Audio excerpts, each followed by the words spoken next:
నమస్తే, welcome back to GTV media. నేను మీ అంజీ. ప్రస్తుతం జూబ్లీ హిల్స్ నియోజకవర్గంలో ఉప ఎన్నికలు జరుగుతున్నాయి. చాలా జోరుగా జరుగుతున్నాయి. అయితే ఇక్కడ పబ్లిక్‌లో పల్స్ ఎలా ఉంది? అటు నుంచి కాంగ్రెస్ నుంచి నవీన్ యాదవ్ గారు కంటెస్టెంట్ చేస్తున్నారు. అలాగే ఇటు నుంచి మాగంటి గోపీనాథ్ గారి సతీమణి మాగంటి సునీత గారు నామినేషన్ వేయబోతున్నారు. ఆ నామినేషన్ డేట్ కూడా కన్ఫర్మ్ చేశారు. అయితే పబ్లిక్‌లో డోర్ టు డోర్ వెళ్ళినప్పుడు అక్కడ పల్స్ ఎలా ఉంది? పబ్లిక్ అభిప్రాయాలు ఎలా ఉన్నాయి? జూబ్లీ హిల్స్‌లో ఎలాంటి డెవలప్‌మెంట్ జరిగింది? గత ప్రభుత్వంలో 10 ఏళ్ళు ఉన్నప్పటికీ ఆ 10 ఏళ్లలో జూబ్లీ హిల్స్ అంతా చేంజ్ అయిపోయిందని చెప్పేసి చాలామంది అంటున్నారు. కానీ కొంతమంది ఎలాంటి డెవలప్‌మెంట్ కాలేదు. జూబ్లీ హిల్స్‌లో గట్టలు, గుట్టలు, ఆ రాళ్ళు అలాగే ఉన్నాయి. అవి ఏమాత్రం చేంజెస్ లేవని చెప్పేసి బయట నుంచి కూడా కొంచెం ప్రచారం జరుగుతుంది. ఇది ఎంతవరకు వాస్తవం అనే విషయాలు మన దగ్గర ఉన్నారు. మధ్యలో సీనియర్ లీడర్, బీఆర్ఎస్ లీడర్, అలాగే ఆయనతో చాలా విషయాలు మాట్లాడి తెలుసుకునే ప్రయత్నం చేద్దాం. నమస్తే అక్క. నమస్తే. చెప్పండి అక్క, జూబ్లీ హిల్స్ లో ఇప్పటి వరకు ఎలాంటి డెవలప్మెంట్ లేదని బయట నుంచి అంటున్నారు. ఎవరైతే ప్రతిపక్ష పార్టీ కావచ్చు, లేకపోతే అధికార పార్టీ వాళ్ళు కావచ్చు. కానీ 2014కి ముందు, 2014 తర్వాత చాలా చేంజెస్ ఉన్నాయి. జనరల్గా ప్రాక్టికల్గా ఆలోచించుకుంటే. సో మీరు ఏమంటారు దీని గురించి? పబ్లిక్లో మీరు ఆల్రెడీ వెళ్తున్నారు, ప్రతి ఇంటికి వెళ్ళి ఓటు అడుగుతున్నారు. అక్కడ ప్రజలు ఎలా స్పందిస్తున్నారు? ఫస్ట్ అయితే మన జూబ్లీ హిల్స్ ప్రజలకందరికీ నేను ధన్యవాదాలు చెప్తున్నా. ప్రతి ఇంటికి మేము గడప గడపకు పోతే మాకు అసలు ఎట్లా అనిపిస్తుంది అంటే గోపన్న మాతో మాట్లాడుతున్నాడేమో అన్నట్టున్నది. ఎందుకంటే వాళ్ళు అనేది ఏంటంటే మాకు గోపన్న గుండెలలో ఉన్నాడు. ప్రతి దానికి అసలు ఆడపడుచులు అయితే ఒక అన్న, ఒక తండ్రి, ఒక బాబాయ్, ఒక అట్లాంటి ఫీలింగ్తో మమ్మల్ని మాట్లాడుతారు.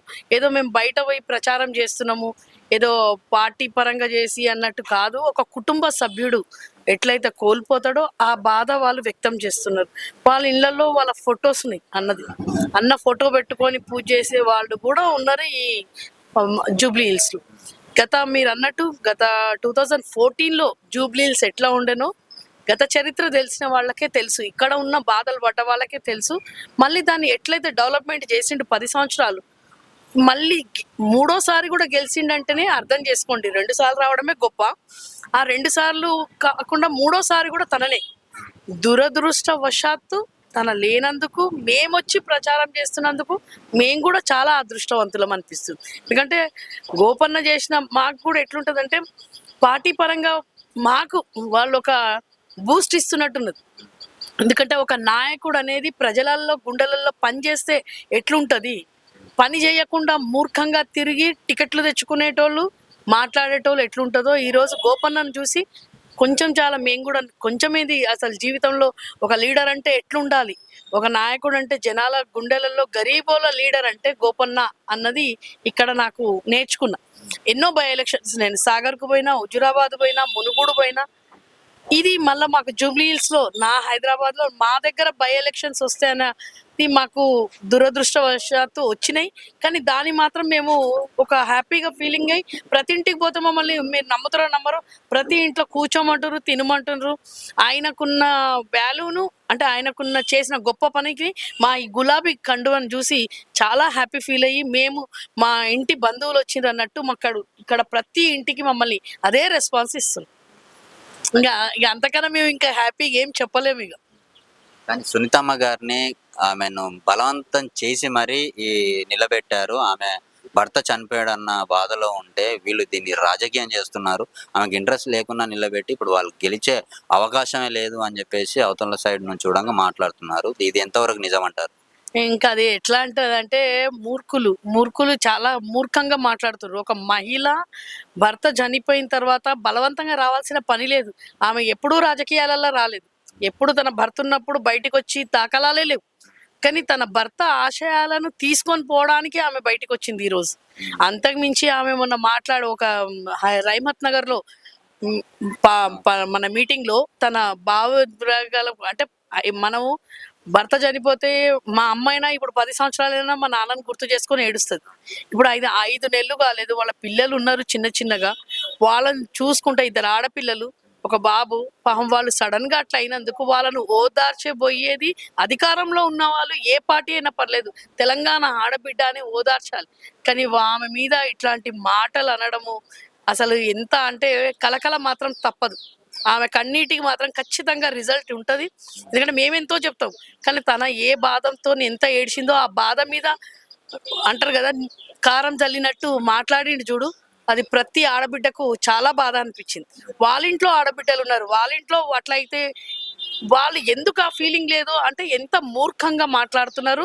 ఇందిరమ్మ రాజ్యం అంటే మహిళలను ఏడిపించే రాజ్యం అనేది మాత్రం చెప్పకనే చెప్పిండు పొన్నం ప్రభాకర్.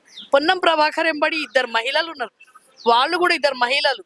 వాళ్లకు రేపు పొద్దున అదే పరిస్థితి రావచ్చు, రేపు నాకు రావచ్చు, నీకు రావచ్చు, ఆడవాళ్ళకు. ఆ పరిస్థితులలో ఆ బాధలు ఉంటే ఓదార్పు ఇయ్యాలి తమ్మి. పార్టీ పక్కకు పెట్టండి, ఇట్లాంటప్పుడు ఒక ఆడబిడ్డకు ఓదార్పు ఇయ్యాలి. కానీ డ్రామా అన్నాడు చూడు పొన్నం ప్రభాకర్, వాని మూర్ఖుడో మళ్ళీ వాడు అసలు మనిషా పశువా అసలు ఏమి చెప్పొద్దేమో. అట్లాంటి వాని విజ్ఞతకే వదిలిపెట్టేసిరు తెలంగాణ. ఆమె ఆమె కలకల మాత్రం తాకుతుంది, ఖచ్చితంగా తాకుతుంది. ఇప్పుడు జూబ్లీ హిల్స్ లో ప్రస్తుతం డోర్ టు డోర్ వెళ్తున్నారు, అదంతా ఓకే నడుస్తుంది. కానీ ఇప్పుడు వీళ్ళు ఏదైతే పిల్లలు ఉన్నారో వాళ్ళు కూడా బయటకు వచ్చి ప్రచారాలు చేస్తున్నారు, పాల్గొంటున్నారు తల్లితో పాటు.